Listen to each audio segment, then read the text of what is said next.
Wheatgrass and Champagne podcast. I'm your host, Mandy Rose. I'm a holistic health coach with a passion to help others find balance in their life. My belief is that we can indulge in the amazing things life has to offer, like champagne, but still stay healthy using holistic approaches. Tune in each Wednesday to hear interviews with unique holistic entrepreneurs, learn practical tips on finding balance in your life, and get all the behind-the-scenes details of what I do to navigate my own health journey. Nothing is off limits in this series, so grab your shot of wheatgrass or your glass of champagne and prepare to upgrade your life and start healing. Hi everyone, welcome back to Wheatgrass and Champagne. This week's episode is so much fun. I have on a good friend of mine, Diana Riccardi.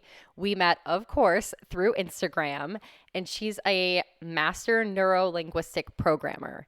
And yeah, that's a huge word, and I didn't understand it either, but she breaks it down for us. She's also a hypnotherapist, an author, and fun fact, a former funeral director. So she talks a lot about all those different titles that she carries in this episode.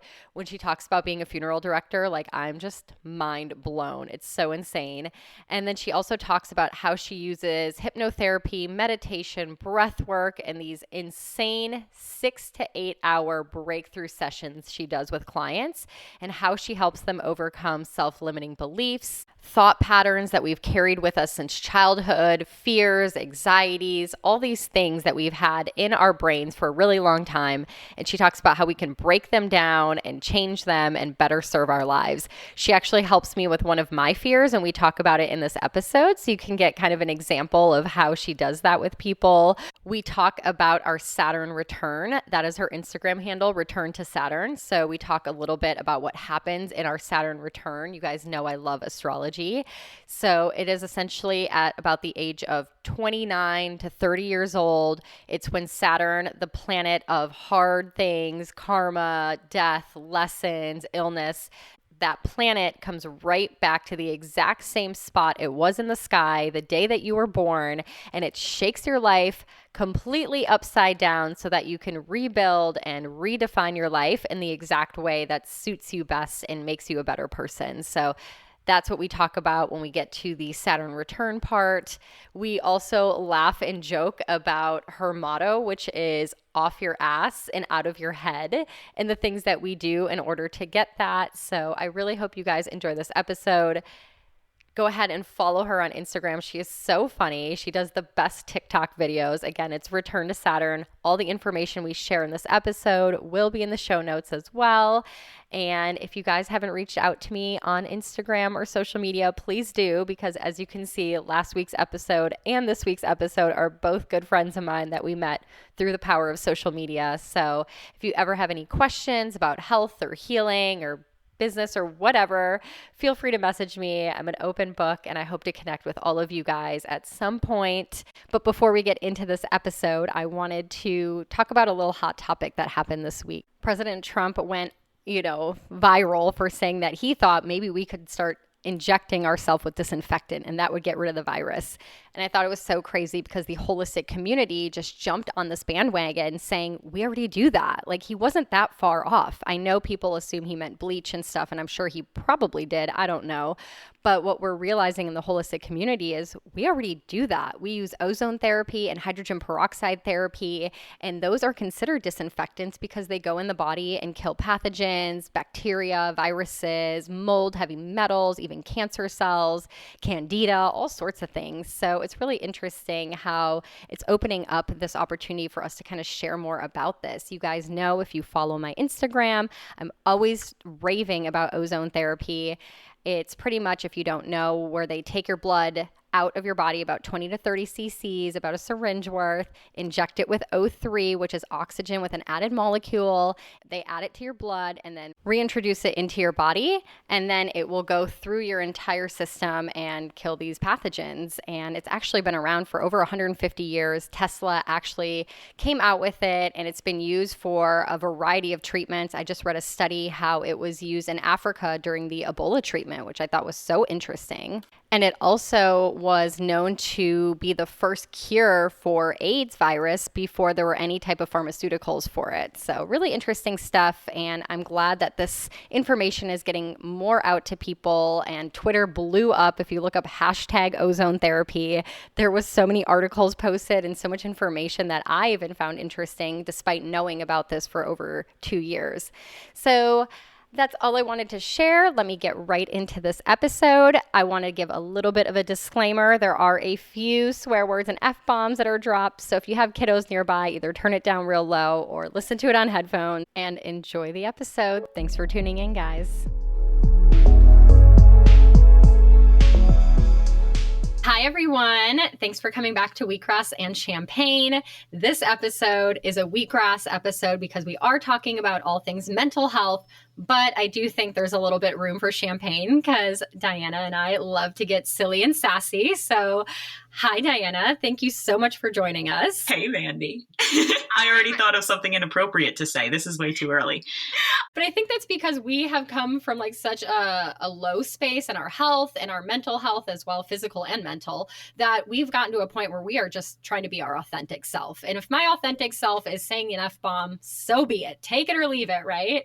That's what I love so much about you and following you on Instagram and following your journey and then creating this really cool friendship is that I feel like when I'm talking with you, I'm getting your 100% authentic self. And I think that resonates with me and probably so many of your clients. So thank you for being on this podcast and bringing your full authenticity because not a lot of people do that. So thank you for that. Thank you so much. I really appreciate that. I just got to a point where it was exhausting to be anything else. It was literally exhausting. I was in a state of like analysis for a really long time, being on social media, and I'd be like, "Oh my God, did what I say come across right? Is this picture okay? Is anyone going to take this the wrong way?" And then it's like, hold up. Just be your authentic self. The people who resonate with you will come. And if anybody takes it, like, as long as you're coming from a place of good intentions, just be yourself, you know? I love it. Okay, well, that about wraps up the podcast. So thank you for coming to our TED Talk. And it's been wonderful. Literally, if that's all people take away from this whole episode, because we are going to get into some, big words and mental health stuff. And I know it can be confusing, but honestly, if that's all my listeners take away is be your authentic self, I think we've accomplished something today. Okay, so let's dive in. I would love to kind of start for you with your health journey, because I think we've talked prior, but your health journey is what kind of led you to your purpose and helping people with their mental health. So can you kind of share a little bit about that and, what you've been through? Because it's very inspiring. For sure. I guess I'll start from the beginning when I was a wee little thing, 7 years old. I just always felt pain, and I didn't realize that it wasn't normal. I thought that, everybody just felt like this, and my backpack was too heavy, and I was small, so my books hurt, and blah, blah, blah. I was growing pains, and that's what the doctor always told me. And I just kind of accepted it until I got to college, and I was in my residency as a funeral director and embalmer, and I was exposed to a lot of different germs, just being in hospitals and nursing homes and being up in cadavers' faces all the time. Elbow deep in blood. I cannot imagine the career path of a funeral. Was it funeral director? Yeah, funeral director. And New York is one of the very few states where they let you be licensed in both funeral directing and embalming. So I literally had it was like two separate jobs. I would be embalming in the back in the Tyvek suit, which is like that zip up paper suit with the booties in the hood. And then someone would ring the bell and come in for an arrangement, and I would have to zip up. I would zip out of the suit, run out, wash my hands, stay in my heels, and go talk to a family like I wasn't just elbow deep in blood. So like it was definitely like a wild ride and like two separate jobs. Wow. That alone is fascinating. I could talk all day about that. But I think that's when my mental health really reared itself at an ugly head, because I was tested. I was 19 years old, and I was working with people who were in their 40s and all male. I was the only female in the funeral home. People didn't really respect me. I was this little girl, in this field of men, and I wasn't respected, and I wasn't really spoken to as a human being. I was kind of just like there as a resident to serve them. And I really got very, very depressed in that time. And it wasn't even because I was surrounded by death. It was because I couldn't help the people in the way that I wanted to, because I was so in my head, and it was too much for me to handle at the time because I wasn't looking at myself. I wasn't self-aware at that time. I just kind of did the college thing and got into a field that was way, way crazier than I expected. And I look back and I really loved the job. Oh my God, there's so much I loved about it. But 70 hours a week plus being on call for a salary that you can just about live on did not serve me anymore. And that's what it came down to. But in that residency is where I really started getting all these physical symptoms, and I started getting sick a lot. And I was hospitalized like 15 times that year, and they had no answers. They tested me for everything from Guillain-Barré syndrome to meningitis to like all of these crazy things that everything came back negative, lupus, MS. And how old were you? I was at the point of so this was going through my whole life, but at the worst, I was about 19 and 20. Wow. That's really young. Yeah. Yeah. And I was in the hospital for 2 weeks. That was my longest stay. And I mean, my leg function would disappear. My skin would feel raw. It was just like a multitude of random symptoms that they couldn't explain. So for years, I would just go bounce back and forth to different doctors asking, like, begging, please help me, like, just do another test, do another test. I begged for a spinal tap for years. They were like, no, we're not going to do that. And I just really suffered for years until, and they wouldn't do anything at the hospital. They just give you morphine and wait for you to stop screaming. But that wasn't enough for me. So pretty much. Yeah, I stopped going to the hospital because, they just thought that I was nuts at that point, until I met this neurologist who just did these he did blood tests and looked for different things. So people could be doing the same type of tests and just not know what to look for. Now, even when I tell other doctors my diagnosis, they don't even know what it is. So I found this neurologist who gave me a skin biopsy and a spinal tap, and found out that I had small fiber neuropathy and eventually psoriatic arthritis. I'm still confused. I don't have psoriasis, which is the biggest, component of psoriatic arthritis, which how it's categorized a lot of the times. But apparently that's what it is. And a diagnosis, and small fiber neuropathy is a nerve disease, which you're basically just getting like nerve damage all over your body for no reason. So I finally had answers, and I feel like all I needed to heal, to like be on a healing path, was to be validated in saying, like, I understand, like, yes, this is something, you're not crazy. Like, in order to go full force on I almost felt not worthy of healing because I was told that I wasn't sick. So true. And so many people with hidden illness, and this was me last year with mold, is I kept saying, no, something else is wrong. Something else is wrong. Like, please test me. Please check this. Please. I had to advocate for myself. And I remember the last piece of the puzzle was the mold test. And it took me about 5 months to get to the point to get that test done. And I went to that appointment that day. And you know what? My fear wasn't that I had mold. My fear was that she was going to tell me that my mold test was fine, and that I would not have answers. I was more afraid of walking into that appointment and her being like, nope, it's not mold. And then I'd be like, well, what the hell is it? And I would feel so guilty for having those feelings. Like, why do I want to be sick? It's not that you want to be sick. You want to be validated. Yeah.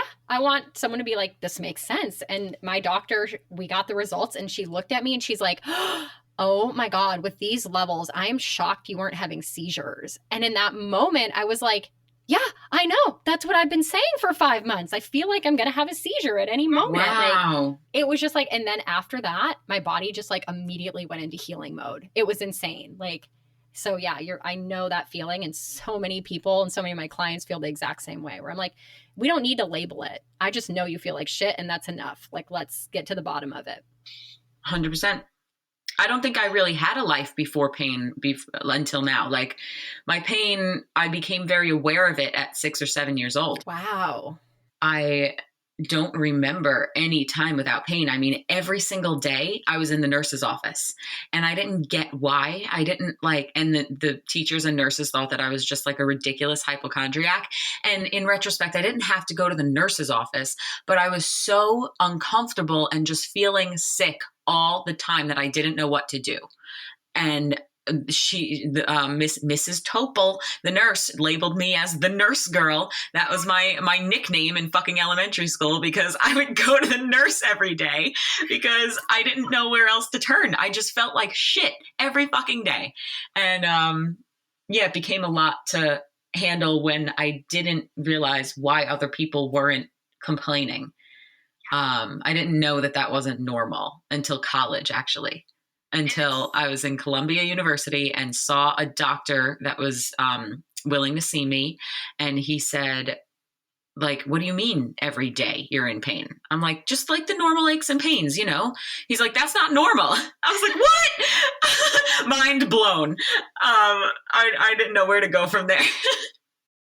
Oh my gosh. Well, that's the thing. You look at children, oftentimes they cannot express pain. They don't understand it. They don't know how to communicate it. And so it shows up as like other symptoms like tummy aches or not sleeping or irritability.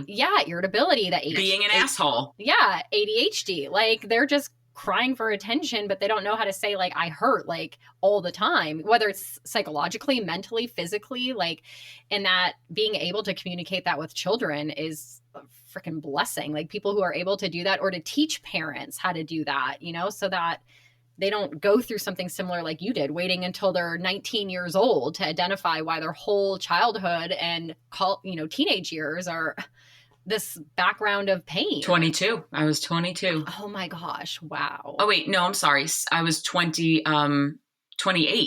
It was 22 years of undiagnosed pain. Oh. Yeah. So from 7 to 28, 22 years, I was undiagnosed and just deemed crazy. Yeah, I was definitely a difficult child, and I was good. Like I wasn't bad. I never did bad things, but just like I look at videos, like past videos, and I can see myself with like negative self-talk as young as 5 years old. Like I think it was my 3rd birthday party, and I had, I was being videoed, and I couldn't get, like, something was stuck on something. I couldn't get somewhere, and I was frustrated as fuck. And I just threw this mini, like 2-second tantrum. But in those 2 seconds, I just saw something that, like, wow, I still feel that pent up frustration sometimes. Like, I don't go throwing strollers still, but like, I still definitely feel for that little girl. And there's still that little girl inside of me that feels fear and frustration and sadness. And that's where a lot of our emotions come from, is like our little person inside.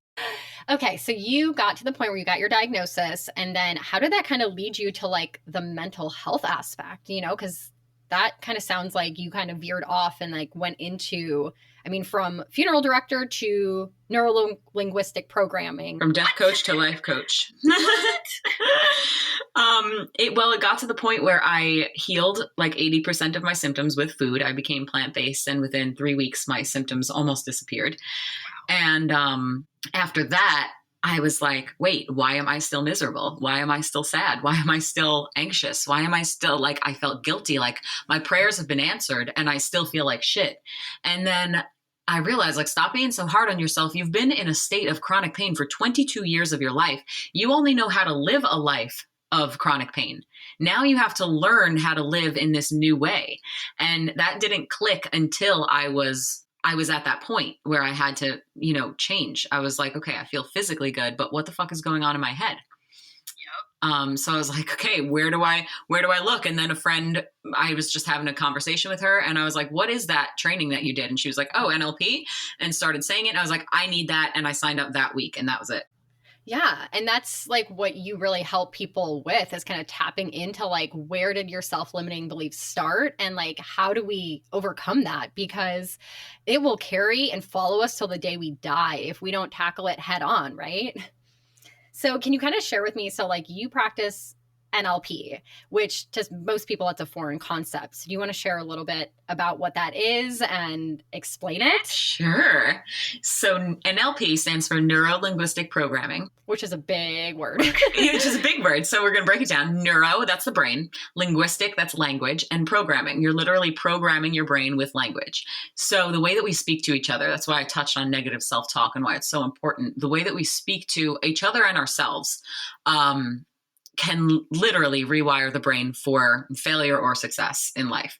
And if you talk to a child in a way that is not positive, they can form a lot of negative beliefs. And you don't even have to maybe talk to the child. You could just be being yourself. If you're a negative person, they're going to pick up on those negative beliefs. And a lot of our negative, I say negative in quotes because no feelings are negative. They're all meant to be felt. But I just say negative because we relate to that. They don't feel good. So when I say negative emotions, take that as you will. But these negative emotions that we form are usually formed before we're 7 years old. That's when the subconscious brain is literally like Play-Doh, like really malleable, which is why we learn languages a lot easier at that age. So we're learning these, just like you could learn Spanish easier before you're 7, you can learn negative self-talk easier before you're 7. So if you don't feel confident, if you don't feel pretty, if you're in comparison, even at that young age, it can really fuck you up. And we don't realize sometimes that we're living by these constructs that other people have taught us. We've been living by other people's beliefs, other people's emotions, and we don't realize that they were literally taught to us and they're not serving us. And we just adopted them because we listened to somebody who we trusted.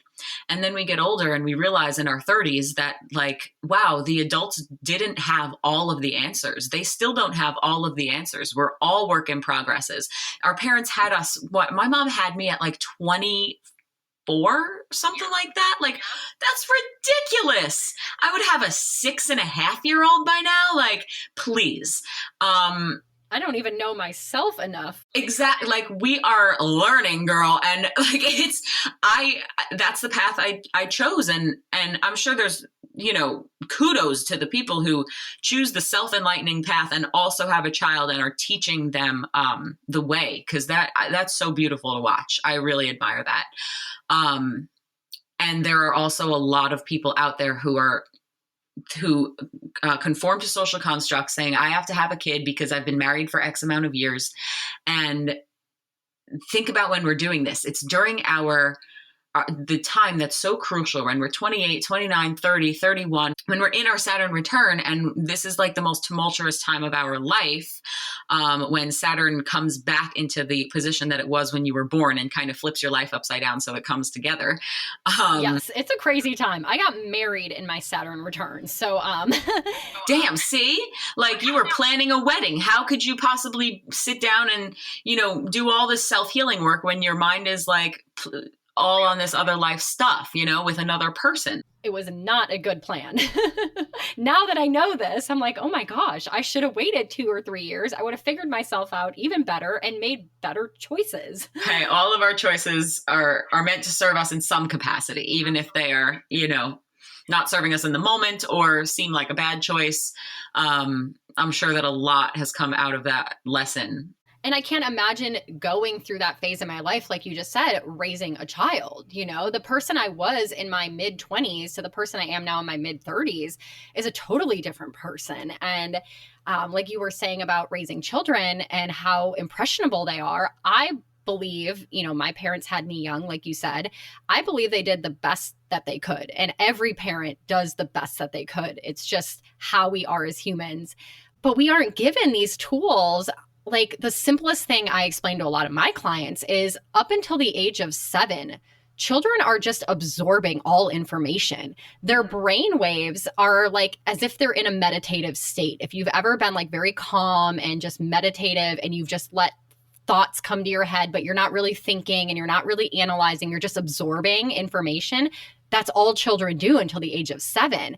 I feel like if parents really knew that and really understood that, they would be so much more aware of the conversations, like you said, that they're having not only to their child, but in front of their child. And it's just such a basic thing that we're just not sharing with people. And so I love what you're doing and how you're helping bring this awareness to the neurolinguistics portion of our lives that really form us as humans for the rest of our lives until we wake up one day and say, you know what? This isn't serving me. I need to change it. I need to like get in there, dive in and figure out A, where it came from, and B, how to change it. So how do you help people even change this thought pattern they've had for decades sometimes? Yeah, so it's a lot of visualization work, a lot of meditation work. What I love about NLP is that it's scientific, brain-based. It's very logical. However, it uses so much energy work and so many tools that are like seem very woo-woo and out there and like crazy, but they're proven. They are brain-based proven. So I love bringing these tools to people who even if you're super far into the spiritual world, this is just different, new stuff. And I mean, it's not new. NLP's been around, for a long time, but it's a lot of times people haven't heard of NLP. So it's a new practice. And I have a lot of clients. My clients range from people who are deep into their personal development journey and also people who are deep into their physical journey, but just getting started on their mental journey. And these tools are so powerful for either kind. That's why I love that it's like almost new to everybody, So I take these visualizations and these meditations and I slow down the brain waves and I get in there. I literally get in your head. So it's important to trust your facilitator. So I'm in your head, I'm playing around, we go through an interview process. So it's super clear on what you want to basically implant, like in your timeline, in your, just in your life. Like we work these things into your life with visualizations and different techniques that literally implant them into your brain. And this is how manifestation works. Like when something is implanted into your brain, and you accept it as fact, there's no way that your brain is not going to lead you to that decision, to that outcome. So true. And I always say, like, when you said that, this light bulb went off in my head. It's like when you're looking for, like, let's say you're thinking about a Jeep and you want to buy a Jeep. Every time you're driving around, what do you see everywhere? Jeeps, right? You're like, oh my God, there's a Jeep, there's a Jeep, there's a Jeep. But like, if you want an Audi, you're not seeing all the Jeeps around you, right? Like your brain focuses on what you want as fact, and that's all you see. That's what NLP does. It opens your mind up to new realities because you could be focusing on sadness.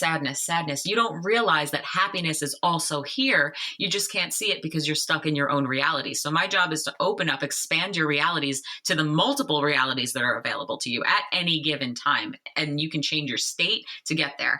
And what I do as well, in addition to just rewiring people's thought patterns, is we go back and figure out the first time that you ever felt fear, anger, sadness, hurt, resentment, frustration, all of these emotions that, consume you.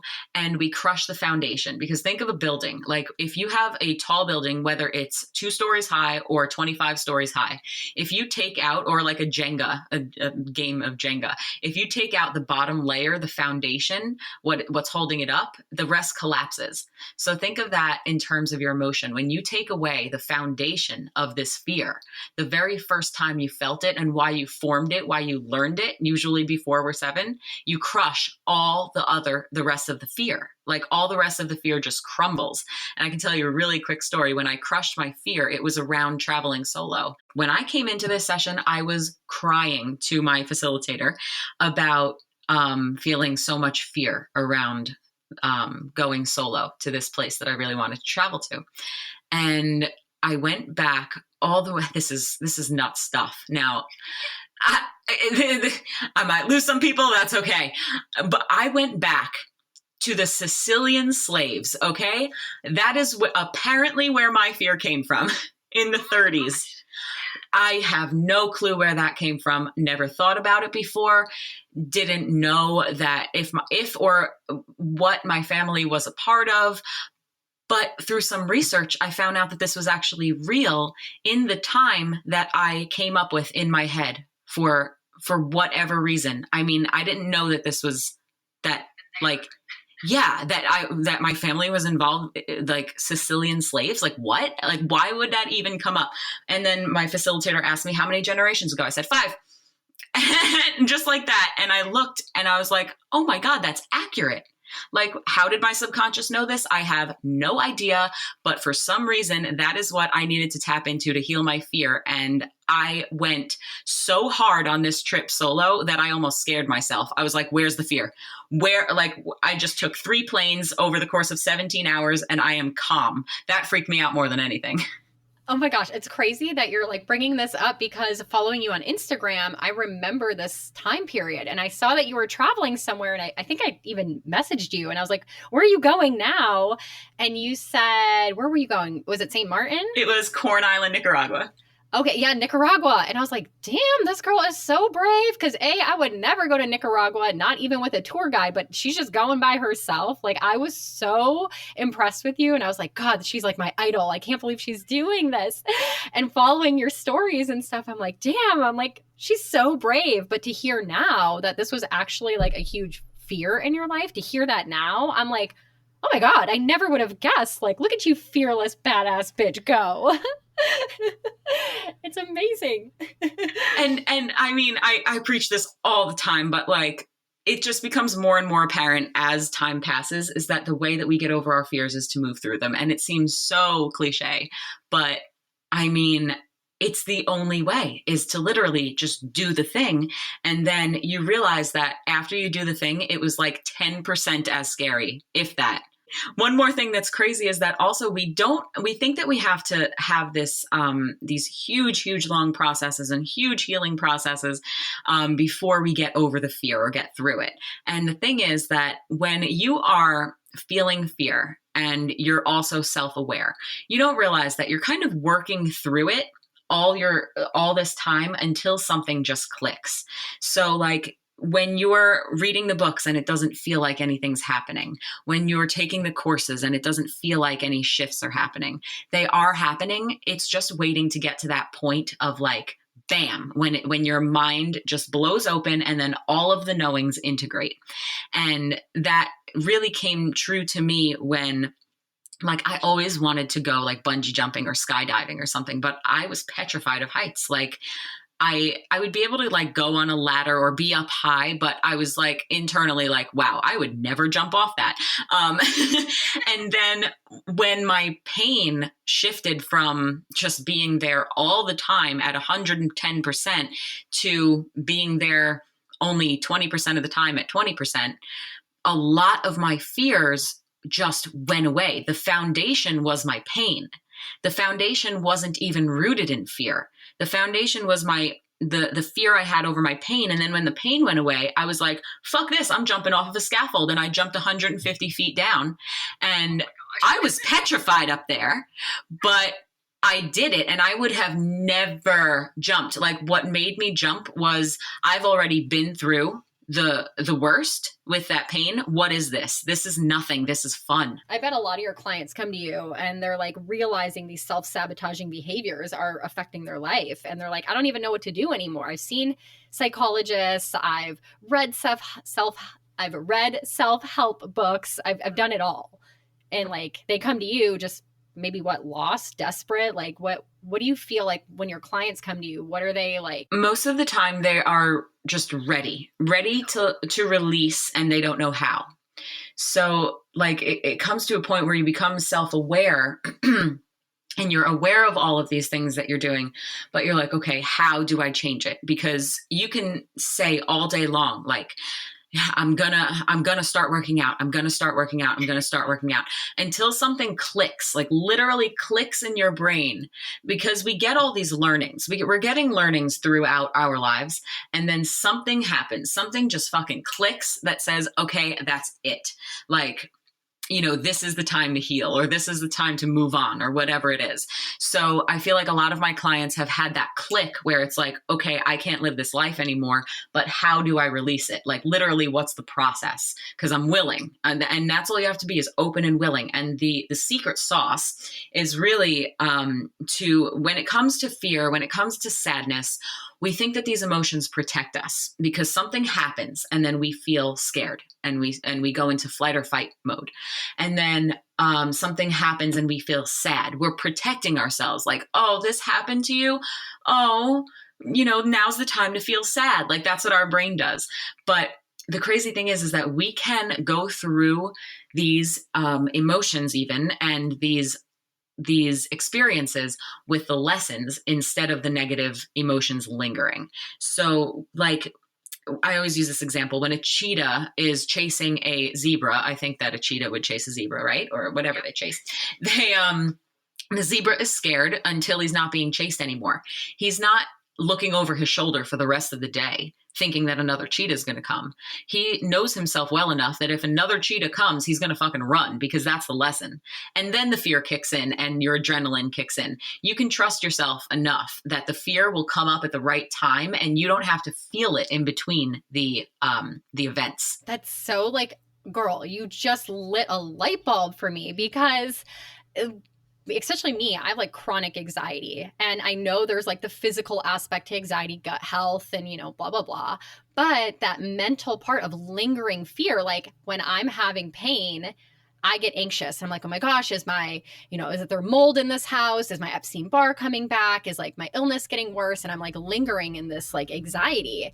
But even when I don't have symptoms, I'm like, is the pain going to come back? Like, and I'm like hyper aware to it, right? I get like a little like twist in my neck and I'm like, oh my God.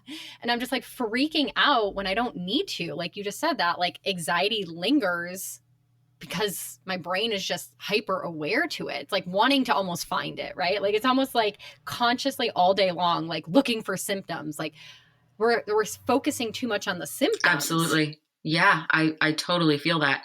And like, you especially, I mean, your knowledge is so vast, and you can really like hone in on that knowing, that inner knowing, that even if something did happen, even if you did move into a space where you had to heal from something again, you have that knowing, you have that knowledge, you have that ability because you've been through it before. So what are you really scared of? What are you really anxious about? What is the anxiety from? It's not actually from the pain. It's from something that happened back in the day that, sparked something that said, this isn't good. And now your brain goes into fight or flight mode. Yeah, exactly. And you're like hitting on something, because when I start to feel crappy again, it's not my fear of like dying or like that my body's failing. Like I know I have the resources and the tools and the holistic practitioners to help heal me no matter what it could be. But it's like that loss of social life. It's like that loss of like, oh, I can't go out and crush the world and like be that type A personality and like, that's who I am and that's how I identify myself. So when I'm crumbled in my bed for days at a time, I'm like, I just said this yesterday. I was like, I feel useless. Like I literally feel like I'm not contributing to the world. Like I don't have a part in the world. And that's my fear. That's the emotion that comes up in me, is like worthlessness. And that's deep. That's deeper than any pain I could feel in my back or my head, Has anyone ever told you though, that it's not your job to save the world every day? You know what? I've heard that before, but for some reason, my soul just is not aligning with that. So I think what your job is to save yourself. That's it. I know. That's literally it. That's what I need to work on with you. I think I need to get to the bottom of that. I think it really started for me, like what started making me feel better about those days that I have where I literally have to stay in bed is like, I would let my body speak. And if it was in a lot of fucking pain, I would just say, okay, today is a day where I do whatever I want. And that let a lot of pressure down to the point where half the time, halfway through the day, I'd be working again anyway, or doing, my soul's purpose or whatever I felt like it was for that day. But just that okay, that like relieving the pressure off yourself, even just for one day, saying, I don't have to do shit today. It really just resets the brain. And, you know, that's so okay. That's a really good message, because I think, you know, working with a lot of women, especially, or women with families, you know, and children and husbands and maybe older parents that they have to take care of, it's a common theme to hear from women that they're so stressed out because they can't just go relax. They can't just go for a walk. They can't just take time to themselves. And that's also a neuro-linguistic programming, right? That self-talk of like, I can't take care of myself, because fear of what will happen if you do, because you're not used to taking care of yourself. So who else am I neglecting when I'm taking care of myself? But here's the thing, as healers, as energy workers, as anything, practitioners, the only work that we have to do is heal ourselves and share it with others. Our job is not to heal the world. Our job is not to stress ourselves out in finding other healing modalities for other people. It's to find healing modalities for ourselves and share it with the world. Oh, that's so beautifully said. I just love how you just said that. That's amazing. That's literally it. And we just have to show up with love and support people and share our gifts, which are the knowings that we have from going through it. I have many ways to work with me. I do virtual, a lot of virtual over the computer, and it's super powerful. My one-on-ones are all virtual. But my breakthrough sessions, which are 6 to 8 hour days of like intense work, like subconscious brain work that goes so deep that like one day can literally change your life. And this is the deepest example that I have ever found. So breakthrough days can also be done virtually, absolutely no problem. If the person lives near me in Long Island or New York City area, I'm totally willing to go to their house, because I just love in-person interaction, and it just like creates, you know, even I just love in-person experiences. So if I can do that for the person, I absolutely will. And I bet being in their home helps them feel a little bit more comfortable. Mm-hmm. And if they don't feel comfortable in their home, we can rent a hotel, we can rent a room, like whatever makes the person feel comfortable is, you know, this is their day. This is their customized day. So, you know, however they feel comfortable doing it, we can definitely do. Being my first time ever doing breath work was in LA. It wasn't even a class. It was a friend of mine and former coach, business coach, who led me through. We were sharing a house as like 5 girls all together. And she led us through a session of just like 45 minutes. And I'm sure that a lot of things were on the surface because I was in a 2-week intensive healing training. So things that wanted to come out probably just, you know, came out a lot easier. But this first breathwork session, let me tell you something. First of all, I don't know if anyone's into plant medicine over there, but it's basically like a freaking mushroom journey just from breathing. The downloads, the knowings, like you don't even have to ask for, you go in with an intention, but you don't even have to ask like much to get these knowings. They just start coming to you, and I started the first experience, like in the first couple minutes, I started hysterical laughing. I couldn't stop laughing. Then I started hysterical crying, and I couldn't stop, like wailing, like crying. And the sensations in your body, I think I was releasing like a lot of sexual trauma. I don't even know.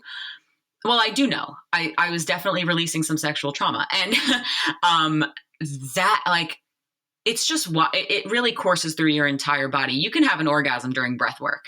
Wow. Like that didn't happen to me, but I could understand like just the sensations running through your body. I could totally understand how someone could move themselves to that. And the amount that was released that was holding me back, just, oh man, like things that kept me from enjoying my sex life, things that kept me from really seeing myself as a beautiful sexual like being, was just released in that moment, just completely released. And I went through the whole day feeling so blissful. Like I asked myself a couple times, like, oh, did I smoke today? Like, no, that's not what this is. This is the breath work. Like it was serious. I couldn't believe how powerful it was, because you always breathe in yoga, you breathe in meditation, you do these breath patterns, but there's nothing like a solid breath work session. I mean, I'm getting high just thinking about it. So your motto is get off your ass and out of your head. You have a podcast titled that. You have done courses on it. So can you kind of tell me like what that motto means to you? Where did it come from and what the heck does it mean? Yeah, I came up with it as a book title back in the day. That was originally going to be the title of my book, which I changed in the last minute. But off your ass and out of your head really just means to me like being able to move from that stagnant, stuck state. Like sometimes, you know, when you're like laying in bed until 11 o'clock and you're just like, I want to get up and do the thing, but I also just really want to lay here. Like that can become a requisite, is that the right word? Like a prerequisite for life. Like you wake up and like, that's your first thought. Like, I want to stay in bed, that stagnancy. And when you suffer from anxiety and depression, that can be turned from, I want to be comfortable to depressed and needing medication real fast. So, and I'm talking like within a matter of weeks. If I don't get up and go and have a plan, at least, you know, at least one thing that gets me up every day, I struggle. So I came up with, I have a course out now called Off Your Ass and Out of Your Head as well. So I incorporate like a lot, or if not all, I want to say all, I really like jam pack that thing. A lot of my like morning routine, night routine, meditations, breath work, journal entries, hypnosis, like so many things that just I dabble in. I don't do all these things every day, but I pick from my toolbox and I say, okay, what's going to get me literally out of my head and off my ass today? Like physically and mentally, just better. You know, I don't have to move into a state of bliss or perfection. I just have to move into a state of better, of outside of what I'm feeling, if that's negative. Yeah, that makes so much sense because I definitely have days like that. I wake up and I'm like, nah. I mean, I have a to-do list. Clearly my to-do list is ever growing. And I'm just like, none of it seems exciting. Do I really have to do it? Sometimes I have things I must do and I still don't do it, right? And it's like, how do you talk to yourself to get up and do the things? I know that if I could highlight everything on my to-do list and accomplish it, I'd feel so good at the end of the day. But why is that not enough for me to get up? Well, a lot of times we're making our lists in the masculine energy. It looks something like record podcast, edit, do videos, send out emails. It's a list of to-dos, of hustle. And we forget to add to our list, paint, dance, sing, flow, like whatever makes you feel good. Those have to be added into the list just as much as you add in the tasks that you have to get done. Because if we're looking at a list here like, oh, I don't want to do that. I don't want to do that. Instead, try looking at your list of, okay, if I just get these two things done, then I get to do the fun thing. Ooh, that is really good. Like almost like self-reward, but like in a really feel-good feminine way. Yes. And that comes with getting really clear on the things that you love too, because I had to re-tap into that as an adult. Like I hadn't painted since probably high school. And then one day I was like, wait a second, I used to be really good at this. Let me pick up a canvas again. And oh my God, wow, it makes me feel good again. And I realized I can lose myself in this for hours. And those are the things that you want to like add in to spice up your day, is the things that you can lose yourself in. Oh, I love that. I don't even know if I have any answers to this, but do we have any like weird habits that get us out of our head, that take our mind off the pain? Like, okay. Yeah. I don't know. I feel like I'm such a like masochistic hoe that I'm like, oh, well, if this hurts, then I'm going to go for a run and really put myself through some pain. Oh my God, wait, I do the same thing. I do the same fucking thing. And I'm going to torture myself a little bit more. And then that way the migraine isn't so bad because my legs feel like they're going to fall off. You are fucking hitting on something, because this is what I do. And this is going to get really dark. But this is for real. So like what I find that I do when I'm in pain, like say my neck is hurting so fucking bad that I can't like stand it, I'll start like stretching and like stretch my body, but I'll like overstretch my legs to the point of pain so I can focus it on something else. And it really like sparked something in me like, wow, I think I know why people cut themselves, because you don't want to focus on one pain, like emotional pain or whatever you're going through, that you need to like identify it by another pain. Yeah, no, I totally agree because I feel like if I put myself through pain, like if I do a really heavy workout and I know my legs are going to be sore the next day, at least I can find a cause to the pain. Like I'm like, oh, well, I did it. I caused this. I know it's going to happen and I understand it. But like when I have a random pain in my neck, then I start thinking, oh my gosh, is it the Epstein Barr? Like, is a vertebrae out of place? Is it a blood clot? Like, and my head just starts whirling. But if I can inflict it on myself and focus on that, then I'm like, oh, well, this makes total sense to me and I can handle that. And our brains become wired to like thinking a certain way. And so when we feel that neck pain or that pain that's unexplained, just like you said, our mind goes wild, like, oh, what if this is that? What if this is that? What if this is the start of something new? And yeah, it's really, you spiral. Absolutely. Well, I mean, after like feeling crappy for so long, I feel like we try everything to feel better. Like I was just crying last night, having a total mental breakdown because my symptoms are starting to come back. And I was just like sobbing hysterically. And I'm like, I do everything right. Like I take all my supplements. I sleep all the time. I take it easy when I need to take it easy. I try to exercise. I take my homeopathics. I balance my chakras. I listen to meditation music. Like I do it all. Why am I still feeling like shit? You know, like why am I in such pain all the time?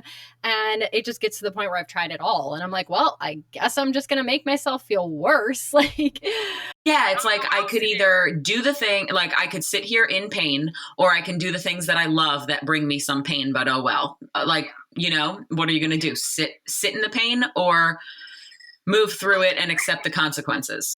Yeah, exactly. So it's so interesting how, you know, the psychological part of healing is almost more like traumatic, you know, than the actual physical pain. Like our bodies are able to handle physical pain. I mean, we give birth for God's sake. Like, but what it's not equipped to handle is chronic pain for years and years at a time with no relief. That damages the neural pathways in the brain. Like that literally rewires your brain. And that's all you know. I feel like that's all you know. Like you don't remember what life was like before then. Like you just can't. So if someone wanted to do your course, the Off Your Ass and Get Out of Your Head, how do they sign up for that? You know, what is that process like? Because I think some people listening might be like, okay, it's time for me.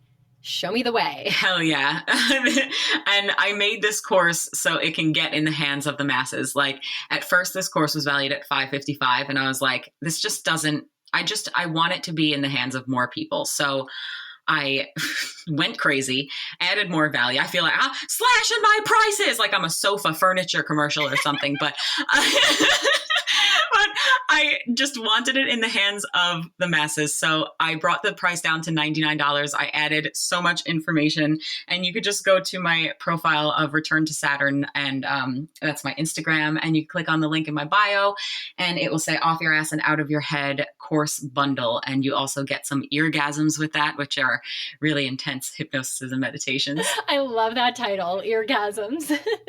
That's awesome. And then you have a podcast too. So what kind of does your podcast focus on? I do. It's also called Off Your Ass and Out of Your Head. And it focuses on just really like moving through those feelings that keep us stuck and experiencing bliss. I want people to experience life. I want people to experience everything from like bliss and everything from the food that they eat to, you know, their trips and their vacations and the lavish stuff. Like find bliss in the mundane and find bliss in the extravagant.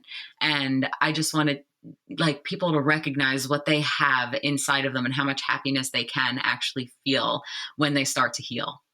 All right, girl. So the last thing I want to touch base on is your book. How exciting. You just launched your book. I want to dive into it. So can you share a little bit more about that with us? Oh my God. Yes. My book is like my baby. That's my version of a child. So, yes, I birthed this book, in February, and it's called Return to Saturn. And it really takes that idea of the Saturn return and like just tackling your shit now, whether you are in your Saturn return leading up to it or you've gone through it. It just takes the stuff that your Saturn return makes you look at. So whatever it magnifies, like your health, your relationships, your money, your childhood trauma, everything that it magnifies, it helps you go through. So like I said, whether you're in it, have been through it, or haven't had to look at it yet, it really helps you work through all that mush. And it helps you move through your anxious thoughts, your depressive behaviors. It really takes a different approach to a workbook. There's no repeat pages. It's all different. It takes you through different exercises through 19 days. And you're also given some super cool audios and hypnosis in there. It's like basically you're creating your own self-help book. At the end of this, at the end of filling it all out, all the fill in the blanks, you'll have your own personalized self-help book. And it's really awesome to do one like every 3 to 6 months to see your progress. Oh, I was just going to ask you that. So you can kind of take this workbook and like use it again in your life. So if something else comes up, you can just start back at the beginning and go through it all over again with like a different topic. So the first time, maybe it's like relationship, but then later in life, you're like, oh, I have this like fear or insecurity. I can go back through the whole book, just focusing on another part of your life. Yeah. And we're always healing. Like our healing is never done. And I wrote this book, but I have a copy sitting next to me right now that's half filled out. I'm still filling mine out. Like I'm still working through stuff that I wrote a book on, and we're always healing. Like, that's another great thing. The other day I was like, oh my God, I feel a little bit, like, I was feeding into these depressive behaviors with this quarantine and everything and just sleeping really late and stuff. And I'm like, what tools do I have? You have to always ask yourself what tools you have at your disposal. And the tool that I have, I'm like, oh my God, I have a book here and I wrote it. I forgot, grab this tool. It's super powerful. And this book takes some of the most powerful and simplest tools that I've come across over the years, and it just puts them literally right down in front of you. You have it in your back pocket, and they're super powerful to help you move through those negative emotions. Oh, I'm so excited to get my hands on a copy of one. So how can people get your book? Where is it available? Yes, it's available on Amazon. Just search Return to Saturn, Diana Riccardi. You can also find it on the link in my bio and my Instagram as well at Return to Saturn. Click on it and then click on Return to Saturn Workbook, and it will take you to the link. Oh, that's beautiful. I love it. I love everything you do. I love following you on Instagram. I love following you. Thanks. I always feel like you inspire me because you bring some deep stuff. I mean, you talk about deep stuff with people all day, traumas and triggers and fears and anxieties. And these are huge things, but yet you make it in a very like light way, in a able to tackle and overcome way. And then you sprinkle in on your Instagram stories like the most hilarious things ever, like your TikToks and like stories and things that have happened to you. I'm just like, oh my gosh, this girl, I'm obsessed. If there's one person with stories of things that have happened, I mean, the first night I was in Nicaragua, someone stole a pig and ran across our yard. Like, what is this? Like, I just come across some weird shit.